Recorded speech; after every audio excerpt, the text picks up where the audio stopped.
Hi guys, I'm Shmee, hello and welcome back to the channel where you join me today for my first ever drive in a Spyker, and not only one, but here today we have both the C8 Spyder and the C8 Laviolette here at the Ikonick collection in Miami, where I'm going to be joined by Barry very shortly, the owner of the collection, to take the two cars out for a drive together to experience what they're about. Now I'm going to call the Spykers effectively baby Paganis. I'll show you through the details, but the exposed linkages inside, they're based around the Audi 4.2 litre V8 and they look incredible as well. We're going to go through all of the details, get them started, get out on the road, go have some fun and experience what it's like to drive a Spyker.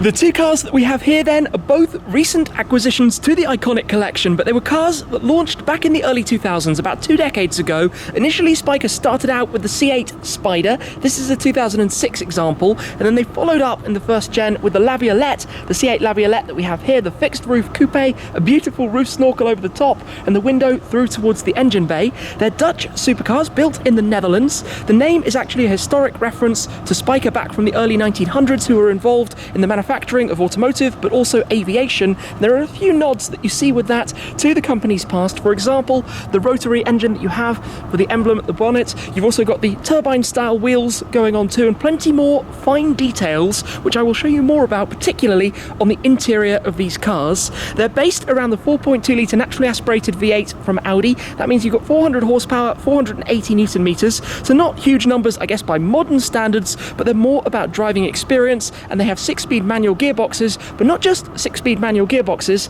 Have a look in here.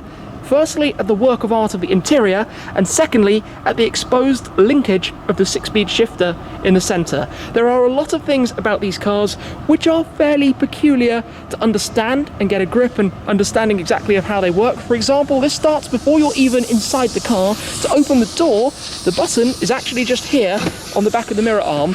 Pull them open, they open upwards. Supercar drama and style, and look at the beautiful, beautiful finish of the interior of this car. All of the switchgear, all of the quilting, even down through the footwell, the linkage in the central tunnel. It is a beautiful thing. Of course, it's rear driven, mid-engine, engine sitting behind, using an engine partnered, I guess, in very much the same way that Pagani partnered with AMG for their engines. Spyker were partnering up with Audi to use those blocks as well. If I take a step on board here, climbing in over the sill, aluminium space frame.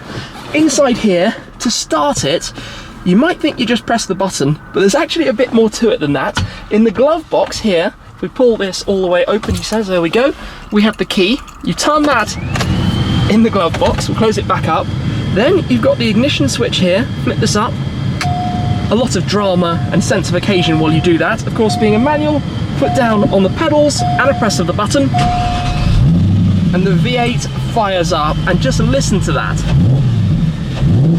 Sharp, angry, grumbly, but it's not just that, it's everything. From the feel of this, just a glorious sensation. Into reverse, press the button all the way over.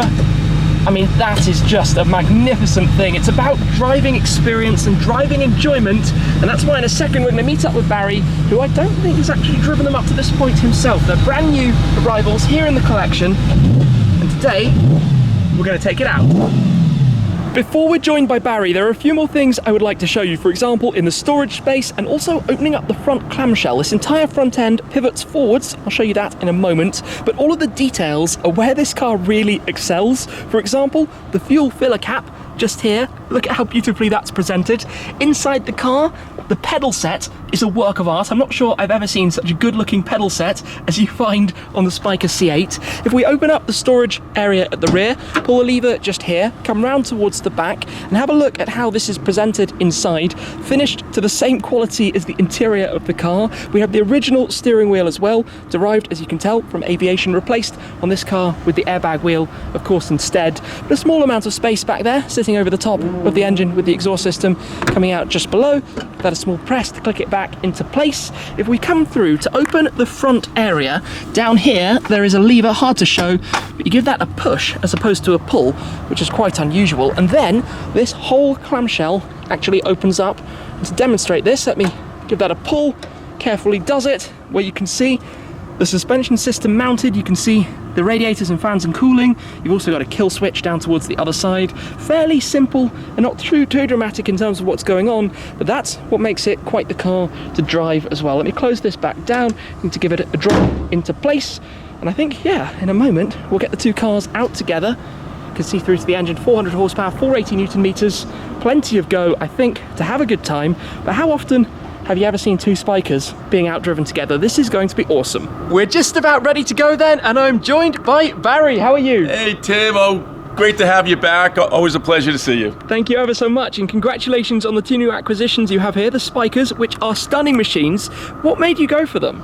Oh, Tim, I have to tell you, when the Spyker was launched, I always, had an admiration for them. I thought they were just beautifully designed and just quality made. There's no plastic. It's all aluminum and leather, and just the drivetrain on this car was really quite sporty. And I just had the opportunity to purchase this coupe here with less than 150 miles. Effectively brand new. Effectively.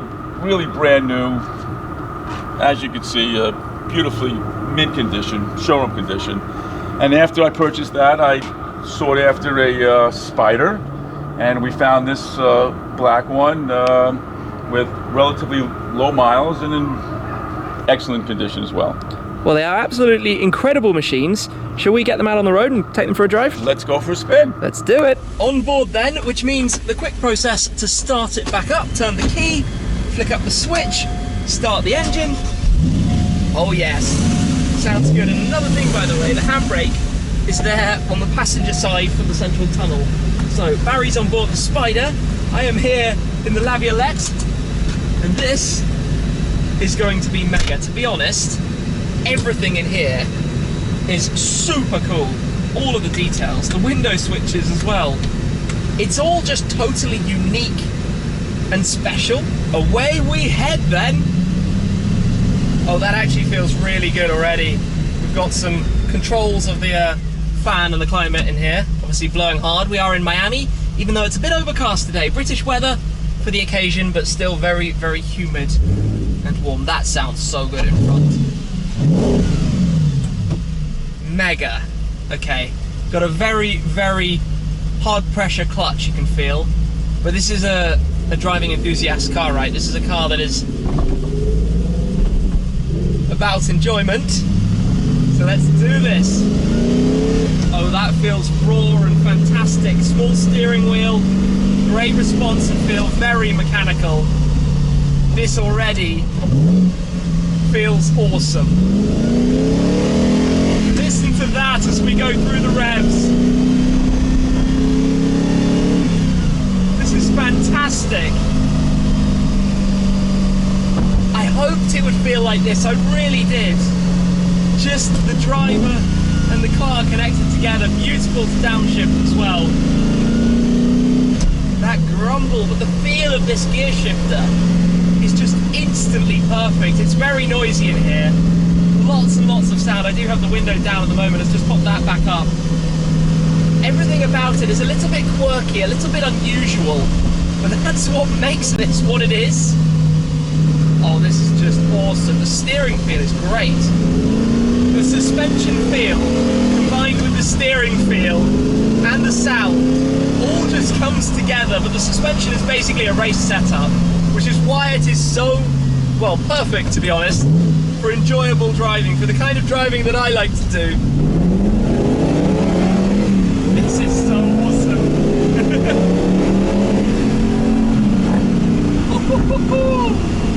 These cars are brilliant. I wasn't really expecting this in the way that it is. The suspension is very much a race setup, which of course makes it a firm ride, but akin, as I said earlier, to a Pagani, which also has quite a race feel to the suspension, well, a proper race suspension setup. But this, it's that combination of the steering feel, the suspension feel, the package, the driver involvement. And I mean, I've been driving for about a mile, and I'm already absolutely loving this. Like just shifting back and forwards between the gears. It's a bit old school, but old school in such a cool way. This is Yeah, this is an epic car. This is very, very Miami right now. Driving in this car with the other one over my shoulder. That's so cool. So insanely cool. Wow. Absolutely awesome. But the car, I tell you, like I said, it's got such good steering feel. It's so raw and connected. You feel like just you know what's going on. You know what the car wants. Maybe I need to work out how to turn off the indicator. There we go. Or the blinker, maybe I should say out here. Oh, this is epic. Down the gears.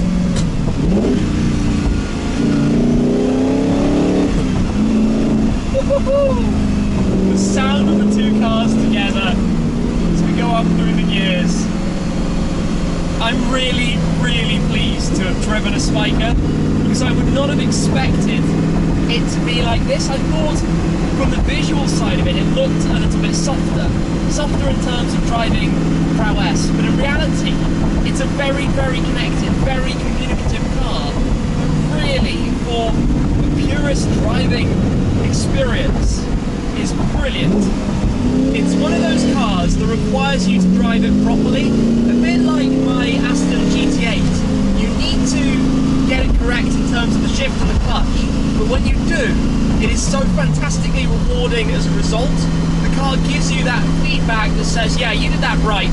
This is, whether it's a downshift or whatever it might be. I cannot believe I didn't drive one of these before. Honestly, bang for buck, this is just brilliant. I mean, it feels and it looks like something crazy, you know, like when you see a Koenigsegg or a Pagani or that kind of thing. It looks that level of spaceship, that level of, most people wouldn't know what it is, they wouldn't know what they're looking at. Whereas, it's based around the Audi engine, you know that it's going to drive well, it's going to run right. Baby Pagani. This is a baby Pagani. That phrase, I think, is very, very apt for the car that I'm driving at the moment. The steering is lovely, every corner. One of the bizarre things about it, though, that I notice is how much wider the rear is than the front. I'm very conscious, particularly looking at the Spyder in front of me, that the rear arches stick out a long, long way. I think it had a wide body factory option. Then you get that V8 noise in all its glory. You've got quite aggressive arches, but the rear of it, I mean, yeah, okay, it looks early 2000s. Obviously, that's when it was designed, when it was introduced. Spyker have gone on to have further iterations, but the company has always been plagued by all sorts of strange things happening, which has obviously hindered the cars and the cars coming into production. But I think there are about 200 C8s in total, 60 of which were these, the Laviolettes, of around maybe 300 cars that Spyker made. Those downshifts, when you get them right, it is super rewarding. The steering feel, as I said, just tuck it in. Honestly, this would be great fun on a track. This is that kind of car.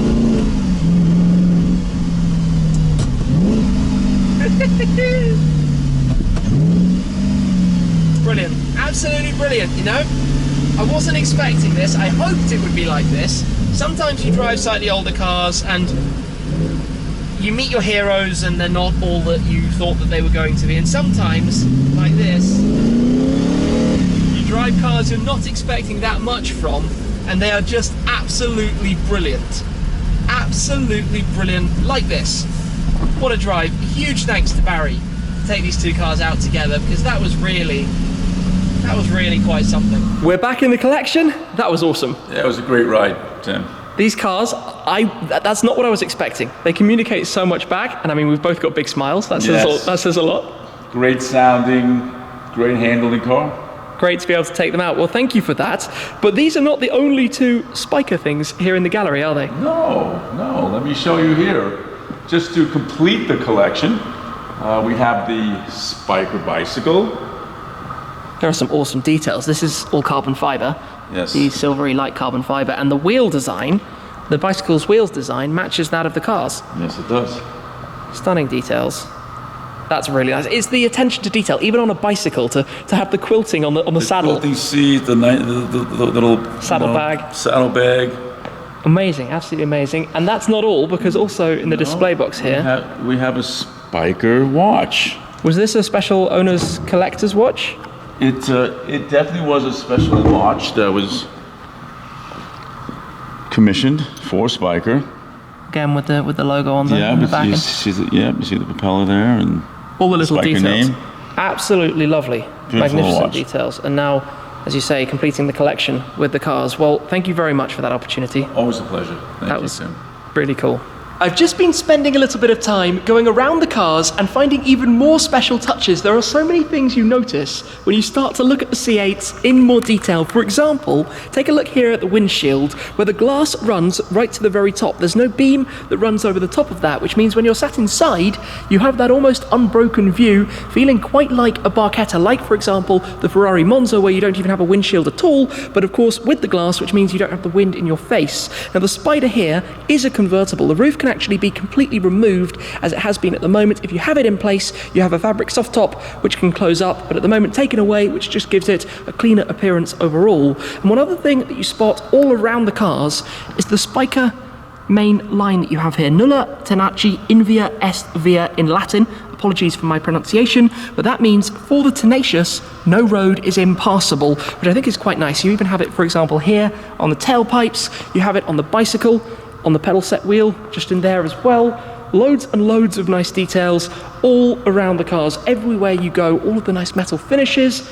To be honest, I've been really impressed with these today. I was not expecting to enjoy driving this car as much as I have. So a huge thanks to Barry for that opportunity. A huge thanks also for the opportunity to be here at Ikonick, exploring the unbelievable gallery of supercars, some of which we have filmed with before. But today, to drive both of these, just a lot of fun. So I hope you've enjoyed the video, learning a bit more about them. I didn't really know what to expect, but I have enjoyed the opportunity, as I've said. So thank you very much for watching, as always, guys. But that is it for this time, and I'll see you again very soon. Cheers!